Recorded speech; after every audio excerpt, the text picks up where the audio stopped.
نے اپنی آنکھوں سے دیکھا ہے؟ میرا سر شرم سے جھک گئی. کیا دیکھا اور کیا سنا ہے تم نے؟ عداوت کی نیکسٹ ایپیسوڈ میں دکھایا جائے گا کہ اریبہ کو ہر وقت یہی گلہ رہتا ہے کہ ریحان اپنی بیٹی سے بہت زیادہ محبت کرتے ہیں اور ہر وقت اسے امپورٹنس دیتے ہیں. اریبہ سوچتی ہے پتہ نہیں کب اس نور سے جان چھوٹے گی. بیبی اب ماریا اور اسجد کو ایک دوسرے سے دور کرنے کی ہر ممکن کوشش کرے گی. دوسری طرف امبر بھی چونکہ طلاق لے کر واپس آ چکی ہے تو بیبی ماریا کے دل میں امبر اور اسجد کے پرانے ریلیشن شپ کو لے کر غلط فہمی پیدا کرنے کی کوشش کرے گی، اور دوسری طرف ماریا اور فہد کے ریلیشن شپ کو لے کر اسجد کے دل میں غلط فہمی پیدا کرنے کی کوشش کرے گی.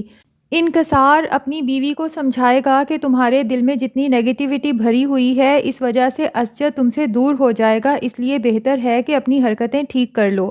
لیکن بیبی اتنے آرام سے ٹھیک ہونے والوں میں سے تو ہے نہیں، اور دوسرا یہ کہ وہ کیسے برداشت کر سکتی ہے کہ اسجد بیبی سے زیادہ ماریا پہ ٹرسٹ کرے. اسے یہی ڈر ہے کہ کہیں اسجد سارا خرچہ ماریا کے ہاتھ پہ رکھنا شروع نہ کر دے تو بیبی جو پہلے بے ایمانی کرتی آئی ہے وہ بھی راز کھل جائے گا. اور ویسے بھی جبکہ بیبی کو عادت ہو چکی ہے گھر کے تمام معاملات اپنے ہاتھ میں رکھنے کی، تو وہ اتنی آسانی سے سارے معاملات کسی اور کے ہاتھ میں جاتے بھلا کہاں دیکھ سکتی ہے.